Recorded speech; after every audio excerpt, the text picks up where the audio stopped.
நான் ரேவதி சங்கர். நான் வாசிக்க இருக்கும் புத்தகம் வந்தார்கள் வென்றார்கள். இதை எழுதியவர் கார்ட்டூனிஸ்ட் மதன். கார்ட்டூன் படங்களுக்கும் நகைச்சுவை துணுக்குகளும் இயல்பாக திறமையாக தமிழில் எழுதக்கூடியவர் இவர். இவருடைய இந்த வரலாற்று சரித்திர புத்தகம் எழுதினது இன்னொரு பரிமாணம். இதில் அவர் மிகப்பெரிய வெற்றியும் கண்டிருக்கிறார். நமக்கு தெரியாத உண்மைகளை, நாம் அறியாத உண்மைகளை எல்லாம் இதில் படிக்க படிக்க ரொம்ப வியப்பாக இருக்குது. அதாவது நம்ம இந்தியாவில் நடந்த சண்டைகளும் சரி, போர்களும் சரி, நம் மக்களுக்குள்ளேயே நடந்துட்டு இருந்தது. இதில் நம்ம பார்த்தோன்னா அதுக்கான ஒரு அறநெறி இருந்தது. இப்படி தான் போர் முறை இருக்கணும், இப்படி தான் சண்டை போடணும், பெண்களை மதிக்கணும், பெண்களை எதுவும் பாதிக்கக்கூடாது, வயதானவர்களை பாதிக்கக்கூடாது, குழந்தைகளை பாதிக்கக்கூடாதுன்னு எப்படிப்பட்ட ஒரு கொடூரமான மன்னனாக இருந்தாலும் இப்படி தான் போர் முறைகள் இருந்திருக்கு. மகாபாரதத்துலேயும் சரி, ராமாயணத்துலேயும் சரி, இப்படி தான் இருந்திருக்கு. எப்படிப்பட்ட ஒரு மிக மோசமான மன்னனாக இருந்தாலும். ஆனால் துரோகங்களும் பழிவாங்கங்களும் இருந்திருக்கு. ஆனால் ஒரு முறை தவறி போர்கள் நடந்ததா இல்லை. நமக்குள்ளேயே வடக்குக்கிட்டேயே மோதிட்டு இருந்திருக்கு, தெற்குலேயே மோதிட்டு இருந்திருக்கு. தெற்கு வடக்கு நோக்கியோ, வடக்கு தெற்கு நோக்கியோ போர்கள் நடந்ததா அவ்வளவாக நம்ம பார்க்கல. அப்படி இருக்கும் பொழுது நம்ம இந்திய முறையில் ராஜபுத்திரர்களாகட்டும், தெற்கை சேர்ந்த மன்னர்களாகட்டும் மிகப்பெரிய வெற்றிகளையும், நம்மளோட ராஜராஜ சோழனை பார்த்தீங்கன்னாக்கா ஸ்ரீலங்கா வரைக்கும் போய் போர் எடுத்துகிட்டு வந்தார்.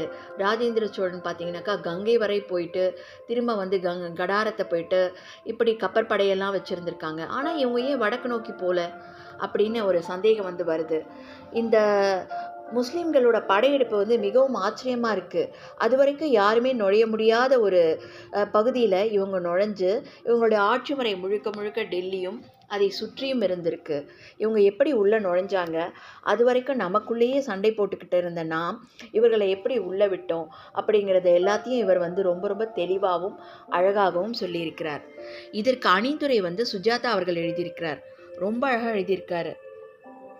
முகலாய மன்னர்களை படையெடுத்து நம் நாட்டை சூறையாடி நல்லதும் கெட்டதும் கலந்து ஆண்ட அந்த மன்னர்களை நிஜ ரூபத்தில் நகமும் சதையும் பாசமும் கோபமும் கிறுக்குத்தனமும் சூழ்ச்சியும் பேதமையும் சுருக்கமாக அத்தனை சரித்திரங்களையும் மூச்சு விட்டு முதுகு சொரிந்து கொண்டு வாழ்ந்த வீழ்ந்த மனிதர்களாக காட்டியிருக்கிறார். நமக்கு சம்பிரதாயமாக வரலாற்றில் என்ன சொல்லியிருப்பாங்கன்னா, அக்பர், அவுரங்கசீப், துக்ளக், சிவாஜி போன்றவர்கள் குணங்கள் தான் நமக்கு வெளிச்சமிடப்பட்டன. துக்ளக் தலைநகரை மாற்றினார். அக்பர் ராஜபுதனம் அங்கேயே மணந்து இந்து முஸ்லீம் ஒற்றுமைக்கு முயன்றார். அவுரங்கசீப் மிகவும் மோசமான ஒரு மன்னன், சங்கீதத்தை வெறுத்தார். சிவாஜி அப்சல்கான் மீது சிரிப்பாய்ந்தார். இப்படிப்பட்ட ஒவ்வொரு மன்னருக்கும் ஒரு குணாதிசயம் அப்படின்னு நம்ம படிச்சிருக்கோம். இதற்கு மேலே நமக்கு எதுவுமே தெரியாது. இப்படி மென்மை, கொடூரம், இரக்கம், நிதானமின்மை, நீதி உணர்வு, குழந்தைத்தனம், கலை உணர்ச்சி, கொலைவெறி இவற்றின் கலைபரமான கலவைத்தான் ஜஹாங்கீர் பாதுஷா. இத்தனை விஸ்தாரமாக ஒவ்வொரு மன்னரின் பின்னணியையும் மதன் ஆராயும் பொழுது நமக்கு பல புதிய செய்திகளும் ஆச்சரியங்களும் கிடைக்கின்றன. ஒரு புதிய கலாச்சாரம், புதிய உணவு, புதிய உடை எல்லாம் இவங்க மூலமாக நமக்கு அறிமுகப்பட்டது. நம்மோட மன்னர்களில் எல்லளவும் குறையில்லை. அவங்களோட வீரத்துக்கும் விவேகத்திற்கும் அவற்றையெல்லாம் நம்ம அறிந்திருக்கோம். அதே சமயத்தில் இப்படி ஒரு முழு கலாச்சாரமே எதற்காக படையெடுத்தாங்க? நம்மளுடைய பொக்கிஷங்கள் எல்லாமே கோயில்களில் பாதுகாக்கப்பட்டது.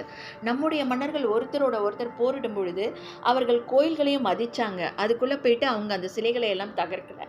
ஆனால் இவர்கள் உள்ளே வரும்பொழுது இவர்களுடைய முதல் குறிக்கோளே கோயில்களை தகர்ப்பதாகத்தான் இருந்தது. அத்தனை பொக்கிஷங்களும் கொள்ளையடிப்பதற்காக இவர்கள் வந்தார்களா என்றும் தெரியவில்லை. அதன் பிறகு இவர்களுடைய கலாச்சாரம் நம்முடைய கலாச்சாரத்தோடு ஒன்றி நாம் அவர்களாகவும் அவர்கள் நம்முடையதும் எடுத்துக்கொண்டு எவ்வாறு நாம் இதை பின்பற்றி எவ்வாறு நாம் வாழ்ந்தோம் என்பதை பற்றி இந்த நூலில் மிகவும் அழகாக குறிப்பிட்டுள்ளார். இதை நாம் பின்வரும் பகுதிகளில் பார்ப்போம். நன்றி, வணக்கம்.